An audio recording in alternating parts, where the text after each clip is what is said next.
Terangilah hati kami dengan kebenaran-Mu ya Tuhan. Karena kebenaran-Mu adalah patokan dan pedoman untuk kami menjalani kehidupan. Khususnya di tengah-tengah kegelapan dunia yang berusaha untuk menguasai kami. Tuntunlah kami dengan kuasa Roh Kudus-Mu, karena kami sekalian, baik hamba-Mu yang akan menyampaikan ataupun umat Tuhan yang akan mendengar, kami telah siap untuk mendengar firman-Mu. Di dalam nama Yesus kami berdoa. Amin. Yohanes pasal yang ke-19, ayat yang ke-16 sampai ayat yang ke-27, dengan perikop Yesus disalibkan. Akhirnya Pilatus menyerahkan Yesus kepada mereka untuk disalibkan. Mereka menerima Yesus. Sambil memikul salibnya, ia pergi keluar ke tempat yang bernama tempat tengkorak, dalam bahasa Ibrani Golgota. Dan di situ ia disalibkan mereka, dan bersama-sama dengan dia disalibkan juga dua orang lain, sebelah menyebelah, Yesus di tengah-tengah. Dan Pilatus menyuruh memasang juga tulisan di atas kayu salib itu, bunyinya, Yesus orang Nazaret, Raja orang Yahudi. Banyak orang Yahudi yang membaca tulisan itu, sebab tempat di mana Yesus disalibkan letaknya dekat kota, dan kata-kata itu tertulis dalam bahasa Ibrani, bahasa Latin, dan bahasa Yunani. Maka kata imam-imam kepala orang Yahudi kepada Pilatus, "Jangan engkau menulis Raja orang Yahudi, tetapi bahwa ia mengatakan, 'Aku adalah Raja orang Yahudi.'" Jawab Pilatus, "Apa yang kutulis tetap tertulis." Sesudah prajurit-prajurit itu menyalibkan Yesus, mereka mengambil pakaiannya lalu membaginya menjadi 4 bagian, untuk tiap-tiap prajurit 1 bagian, dan jubahnya juga mereka ambil. Jubah itu tidak berjahit, dari atas ke bawah hanya 1 tenunan saja. Karena itu mereka berkata seorang kepada yang lain, "Janganlah kita membaginya menjadi beberapa potong, tetapi baiklah kita membuang undi untuk menentukan siapa yang mendapatnya. Demikianlah hendaknya supaya genaplah yang ada tertulis dalam kitab suci. Mereka membagi-bagi pakaianku di antara mereka, dan mereka membuang undi atas jubahku." Hal itu telah dilakukan prajurit-prajurit itu. Dan dekat salib Yesus berdiri ibunya dan saudara ibunya, Maria, istri Klopas, dan Maria Magdalena. Ketika Yesus melihat ibunya dan murid yang dikasihinya di sampingnya, berkatalah ia kepada ibunya, "Ibu, inilah anakmu." Kemudian katanya kepada murid-muridnya, "Inilah ibumu." Dan sejak saat itu murid itu menerima dia di dalam rumahnya. Amin. Shalom, salam sejahtera Bapak Ibu saudara-saudara yang terkasih. Yesus adalah seseorang yang populer. Mengapa saya katakan Yesus seseorang yang populer? Bayangkan dalam jangka waktu kurang lebih 3 tahun, ia membuat dirinya dikenal oleh banyak orang, baik orang-orang Yahudi maupun orang-orang non-Yahudi. Kehadirannya diberitakan oleh banyak orang dari satu tempat ke tempat yang lain. Dan bisa dikatakan Yesus begitu memukau hati mereka. Lewat pengajaran, lewat kritik yang ia sampaikan terhadap ahli-ahli Taurat, orang-orang Farisi, bahkan lewat mujizat-mujizat spektakuler, Yesus menyentuh kehidupan banyak orang. Bahkan ia juga mengubah banyak orang menjadi percaya kepada Allah. Sehingga orang-orang yang telah mendengar dan merasakan apa yang sudah diperbuat dan dilakukan oleh Yesus bagi mereka atau bagi orang-orang di sekitar mereka yang mereka lihat, itu memberikan sebuah harapan, memberikan kepada mereka sebuah janji yang sebenarnya sudah lama dinantikan oleh mereka untuk bisa mereka dapatkan. Yesus hadir menggenapi janji. Yesus hadir menggenapi harapan. Yesus hadir sebagai sosok yang begitu berkarisma dan begitu luar biasa. Khususnya bagi orang-orang yang begitu lemah, tidak berdaya. Mereka yang selama ini mengalami pelecehan, mereka yang selama ini direndahkan, mereka yang selama ini tidak dianggap, tidak dipandang, bahkan tidak diperhatikan, dikategorikan sebagai orang-orang berdosa yang najis di hadapan orang-orang yang merasa suci dirinya. Yesus benar-benar menjadi jawaban bagi orang-orang seperti itu. Dan juga Ia menjadi jawaban harapan bagi orang-orang yang merasa terbelenggu secara fisik ataupun jiwanya. Namun melalui sebuah konspirasi antara para tokoh agama yang sudah dikritik dan merasa dirugikan, melalui kehadiran Yesus, mereka menganggap Yesus adalah ancaman bagi mereka. Itulah sebabnya mereka merencanakan sesuatu yang jahat terhadap Yesus. Bukan hanya menangkap dan memenjarakan, tetapi juga menyalibkan Yesus sebagai seorang penjahat yang keji. Teriakan yang sebelumnya terdengar begitu luar biasa, Hosana. Diberkatilah Ia yang datang dalam nama Tuhan, Hosana. Segala kemuliaan di tempat yang maha tinggi. Yesus dialuk-alukan seperti Ia disambut sebagai seorang raja pada waktu itu. Hanya selang beberapa hari setelah Yesus disambut dan dialuk-alukan itu, teriakan kembali terdengar dari mulut orang-orang, salibkan Dia, salibkan Dia. Ada sebuah perubahan drastis yang terjadi. Keyakinan bahwa Dia adalah raja seketika pudar dan hilang. Yesus dipandang sebagai seorang penjahat yang layak untuk dihukum mati. Berdasarkan vonis yang diberikan oleh Pontius Pilatus, Yesus disalibkan. Ia disalibkan di luar kota Yerusalem, di sebuah tempat yang disebut dengan Bukit Tengkorak atau Golgota.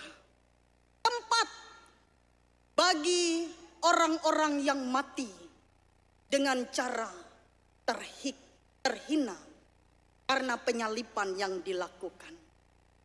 Bapak, Ibu, saudara-saudara yang terkasih, berdasarkan itu saya mengambil tema untuk pemberitaan firman Tuhan saat ini, yakni Yesus calon raja yang gagal memenuhi harapan.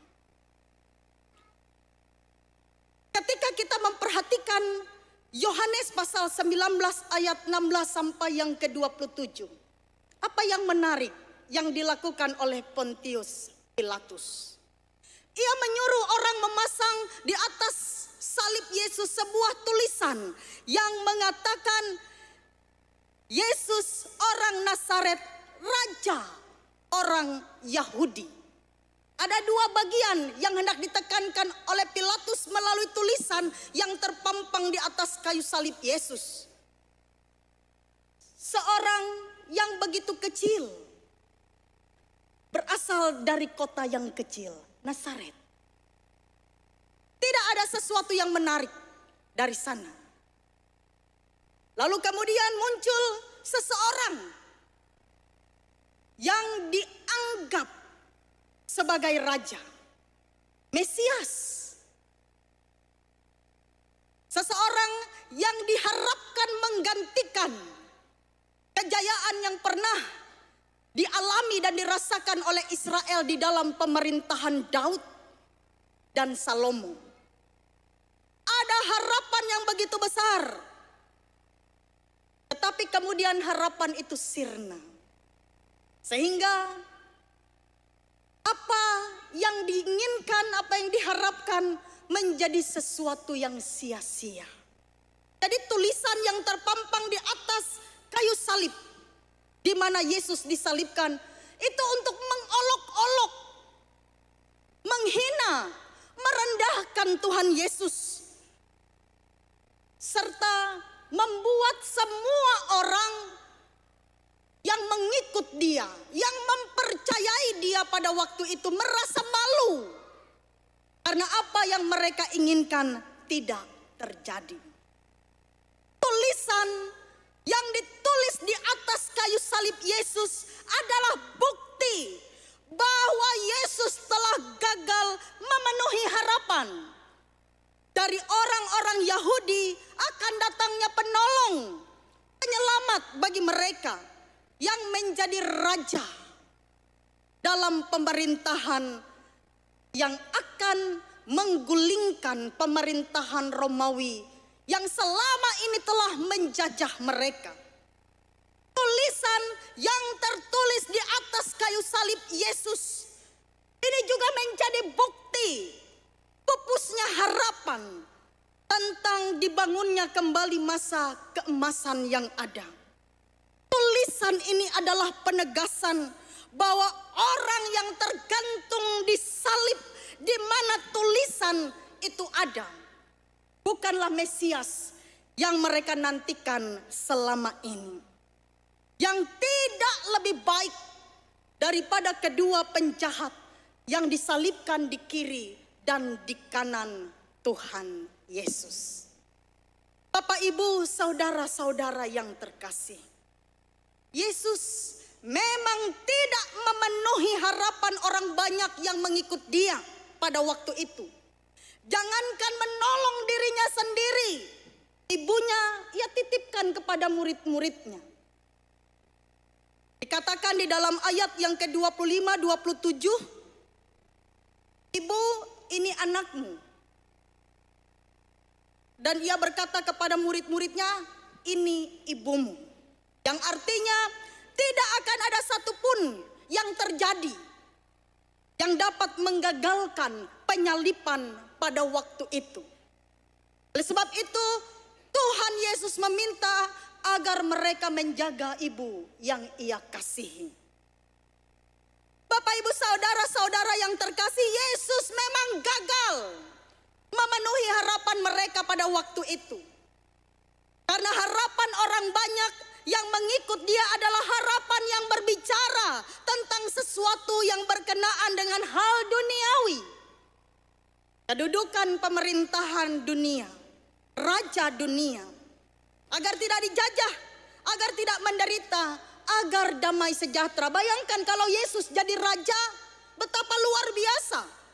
Yang sakit disembuhkan, yang mati dibangkitkan, orang buta melihat, yang tuli mendengar. Raja mana yang bisa berbuat seperti itu? Tetapi semua harapan sekali lagi pupus dan sirna ketika mereka melihat Tuhan Yesus tergantung di kayu salib, tidak berdaya. Kematian Tuhan Yesus melalui karya salib bagi dunia, bagi orang-orang yang tidak percaya adalah sebuah kegagalan besar dari pencapaian besar yang diharapkan untuk ia lakukan. Tetapi justru melalui karya salib Tuhan Yesus membuka pintu anugerah dan menjadi jalan untuk sampai kepada Bapa. Tuhan Yesus memang gagal memenuhi harapan mereka pada waktu itu. Tetapi ia tidak gagal untuk memenuhi harapan dunia agar memperoleh keselamatan.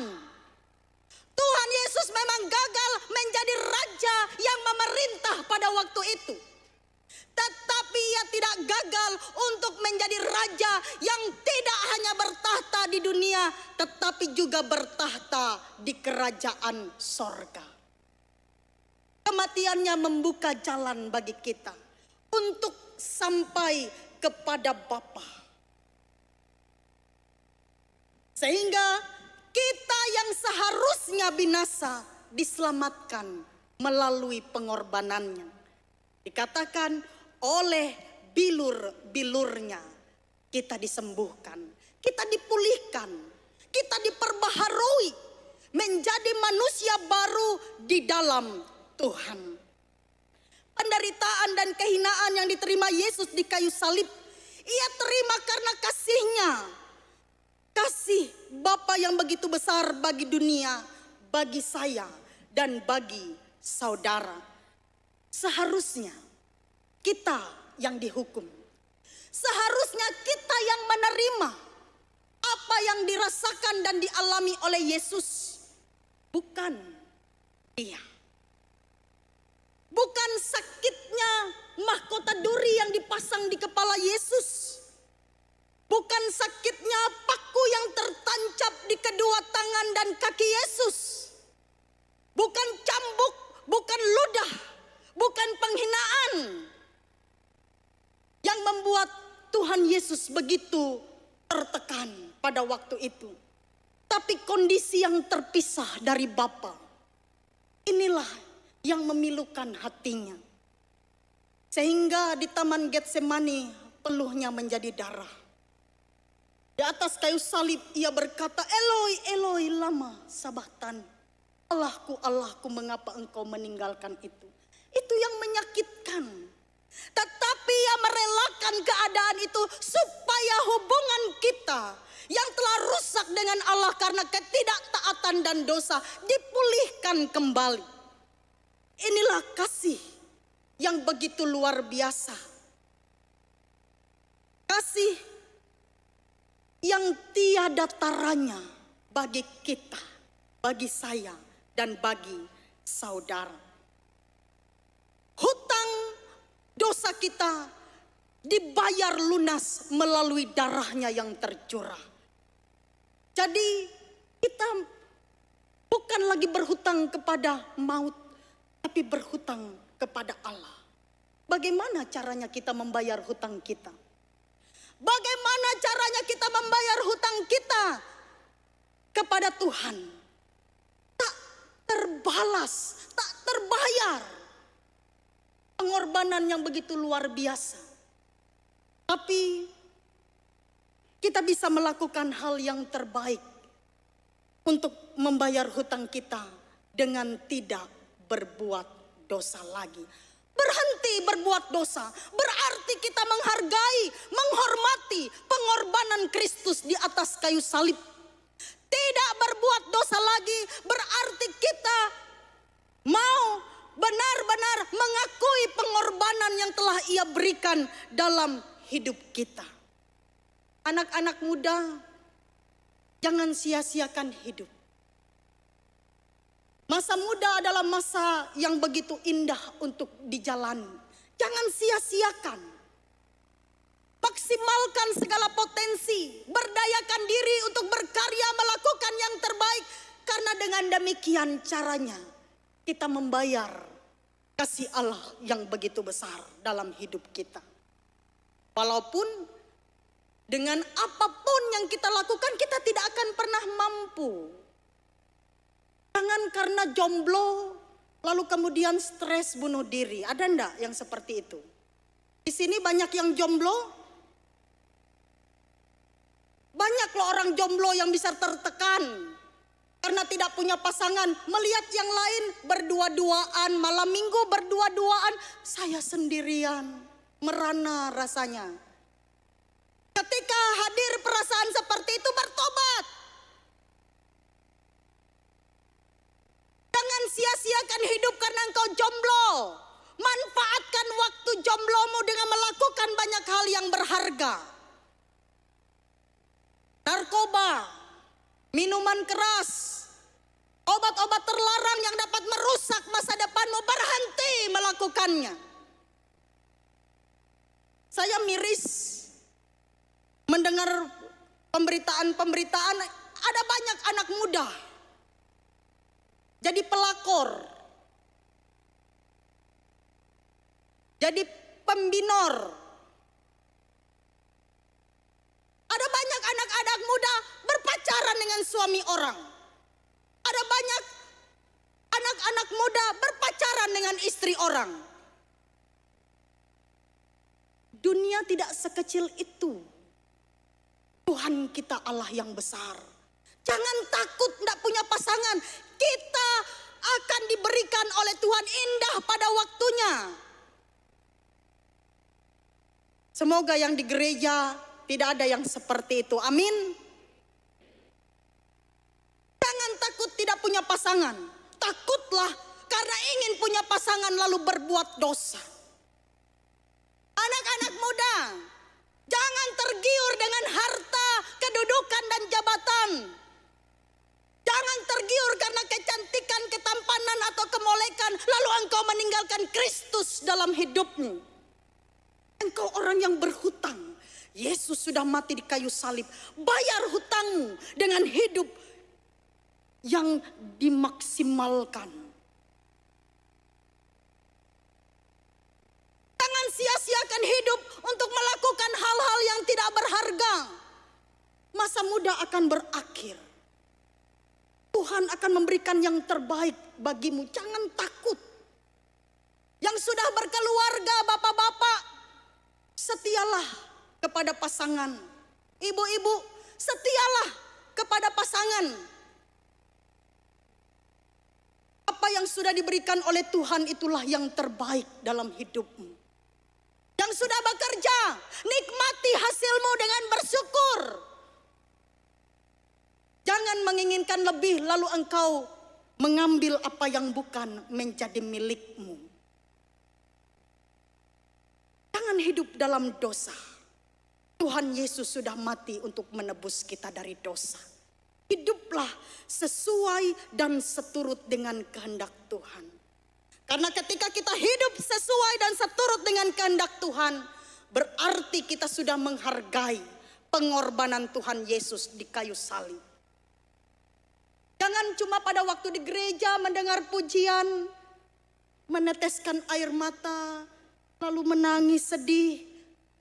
Aduh Tuhan, Tuhan. Tapi kemudian ketika kita keluar dari gedung gereja, kita melakukan hal-hal yang tidak benar. Kita mengikuti keinginan daging, mengikuti hawa nafsu kita, sehingga hidup kita jauh daripada apa yang Tuhan perintahkan. Berhenti berbuat dosa. Stop, bertobatlah. Hargai pengorbanan Tuhan Yesus Kristus di atas kayu salib bagi kita. Satu baris kata bijak mengatakan, mari kita mati sebelum mati. Ada yang paham? Mari kita mati sebelum mati. Ini prinsip saya. Artinya, mari kita mati terhadap segala keinginan daging, nafsu duniawi, terhadap dosa dan segala apa yang menyakiti hati Allah. Sebelum akhirnya kita meninggalkan dunia ini. Karena kita tidak pernah tahu apa yang akan terjadi. Virus corona masih tinggi. Teroris ada di mana-mana. Kita tidak pernah memiliki jaminan yang pasti bahwa kita pasti aman dan baik-baik saja. Oleh sebab itu, matilah sebelum mati. Jadilah orang-orang percaya yang hidup sesuai dan seturut dengan kehendak Tuhan. Kiranya melalui perjamuan kudus yang akan kita laksanakan, kita bisa dimampukan dan dikuatkan untuk hidup seperti yang Tuhan Yesus kehendaki. Ia pernah menjadi manusia seperti kita. Ia tahu bagaimana rasanya menjadi manusia. Ia tahu bagaimana caranya menolong kita mengatasi kelemahan dan dosa-dosa kita. Oleh sebab itu, mari kita datang kepada Dia. Dengan mengikuti perjamuan kudus, kita menjadikan Tuhan bagian dalam hidup kita. Dia ada di dalam kita dan kita ada di dalam Dia. Kalau kita ingin hidup di dalam Tuhan dan Tuhan hidup di dalam kita, maka kita harus kudus. Kuduslah kamu, karena aku kudus, firman Tuhan. Jadi nanti ketika kita akan memasuki perjamuan sebelum memakan roti dan meminum anggur, bukan hanya sebagai simbolis biasa. Yakinkan, Tuhan, aku ingin berkomitmen. Mati sebelum mati. Hidup kudus. Menjadi roti yang terpecah, anggur yang tercurah. Sehingga hidupku sekarang, nanti dan selamanya menjadi berkat bagi Tuhan dan kemuliaannya. Amin.